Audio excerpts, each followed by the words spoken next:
Is Tamara here? No. I think you have the wrong home. That was weird. All right. Hello, everyone. My name is Shannon McGrew from Creepy Kingdom. Thank you so much for speaking with me today. Hi. So kind of to start things off, how does it feel to now be part of, I don't know if I'd call it a franchise, but one of the most beloved horror home invasion films? I mean, it's very large shoes to fill, and I think we both talked about that very early, is like, I'm a part of the OG fan base, so it was important to me specifically because I am a part of it, and also you want to respect the original thing that people fell in love with in the first place, so there was a lot of intimidation, I think, stepping into the roles, but I do genuinely believe that, you know, we did it justice.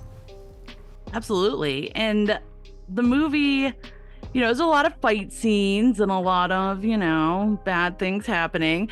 Was there a scene in particular for the both of you? I can't, like, there's like a axe man behind you and it's like so funny. What was the most intense, challenging scene that you had to do?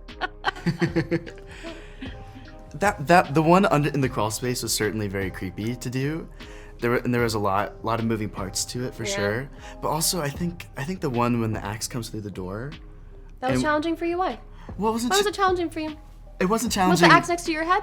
It was not next to my think head, so. for the record. It was much more challenging for Mads in that scene. That was a real axe going through that was a door, real and he's like, axe. it was challenging for me. No, I'm saying for us, for you. You're right, especially. for us. But you know, there was a lot of moving parts to it, and like we were we had to block it out so that we were like running each time, and you had to see us through that tiny little window in the door perfectly. There's a lot of like mechanics behind that scene. And Mads like never dropped out of character the whole time. She was just like in it, and so it was stressful just because she seemed I so stressed him out. Yeah. I just stressed him out. The entire movie, it was stressful for him because I stressed him out. No, because her acting was so good that it brought me into the moment. I was like, I have to be stressed out now.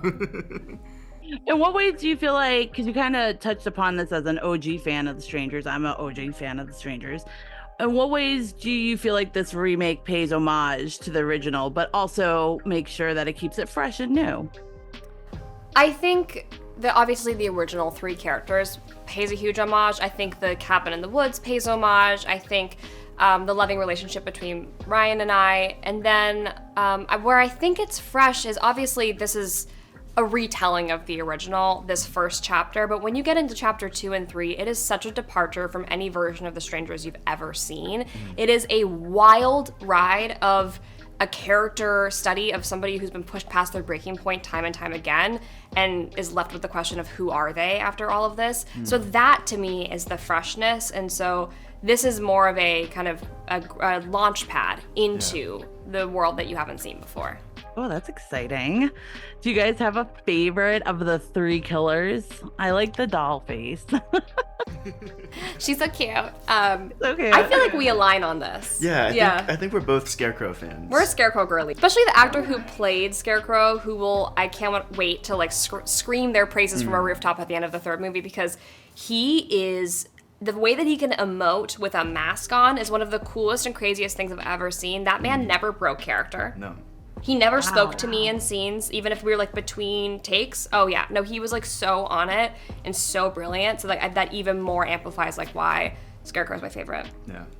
Wow, I would have been like, hi. It was so creepy. Yeah. There's a scene in the second movie where we were like very close together, and in between takes I'm like, so how's your day? And he would just grunt. I'm like, Yeah. okay, Absolutely get me out of here.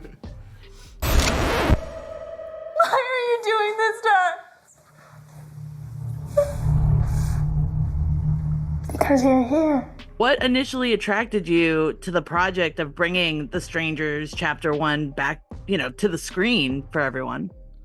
Abbreviated version, a friend of mine who I work with somehow got the rights in some business deal he made, and he's what we call like a finance business producer, right? Doesn't actually make the films. And he's like, okay, so I got this. I think it's really great, but I don't know anything about horror, what to do with it. And you know so much about it, so figure out what to do with it. So actually, it came to me.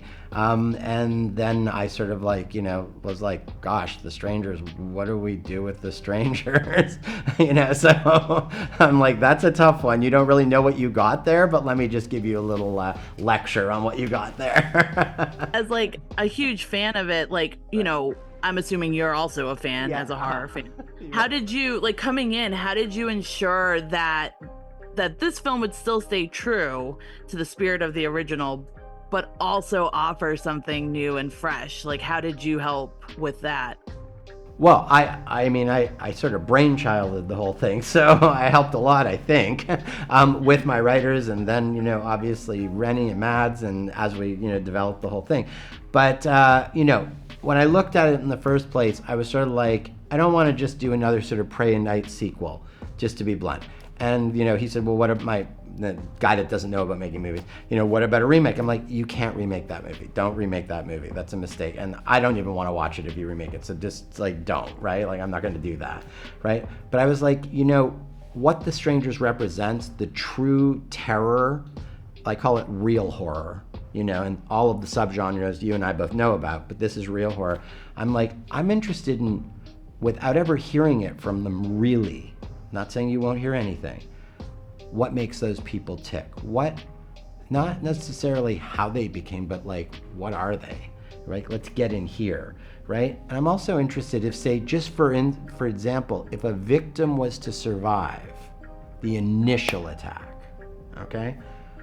And they were in a place where they couldn't just get away and still in the net, and you were with them beat by painful beat as to what that would really do to you if you started in a place that Maya starts, which is furthest away from anything like this, so not glossing over it.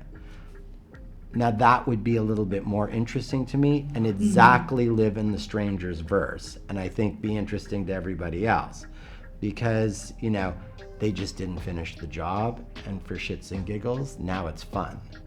Yeah. Okay, so I sort of went from there and asked a bunch of questions to myself, and then that's what I brought to the writers. And what ended up happening was we spewed out like basically a script that was 3 times the size of a normal script to really tell that story, even though that story only takes place over 4 or 5 days in total. Wow. Right? But it really goes through it with both protagonist and antagonist. You actually get fairly even weight on both sides. So it makes it pretty interesting. And yet on your antagonist side, virtually like our strangers do and we know, they don't actually really say anything, right? So that makes it even more interesting. So that's how I sort of looked at it, is like, how do I stay in what I call the milieu of the strangers, and never break that, and now tell, an interesting story that's also like truly terrifying, because the real horror is what happens to this person, and that's what chapter 1, 2, and 3 combined really is. And so in order to do it, then it was sort of like, where do we start? And I was like, I don't think there's a better setup than where it was set up in the first place. So I don't mind if we stick to that, because there's the OGs like us, but there's a whole new audience of people that have never seen the original in the first place. So I don't want to come up with some sort of, pardon my crappy version of that. I'd rather just start there now, service our characters, service our broader story, set everything up, obviously add a whole bunch of, new and interesting stuff, different scares and that kind of stuff in there. But the basic premise of what happened needs to be my jumping off point to tell this huge story. And so that's what we did. Because I've heard some people say, well, is it a prequel? Is it a remake? No. It's its own thing. We call it sort of like a separate line verse, but we're sort of starting with this, because I feel like the setup of the original was brilliant. And so like, I'm not going to try to improve upon something that I don't think can be improved upon, but instead tell the rest of the story. Thank you for watching, and thank you to our sponsors and Patreon producers for making this video possible. Hit the subscribe button so the creepy fun never has to end. This is Hannah reminding you to keep it creepy.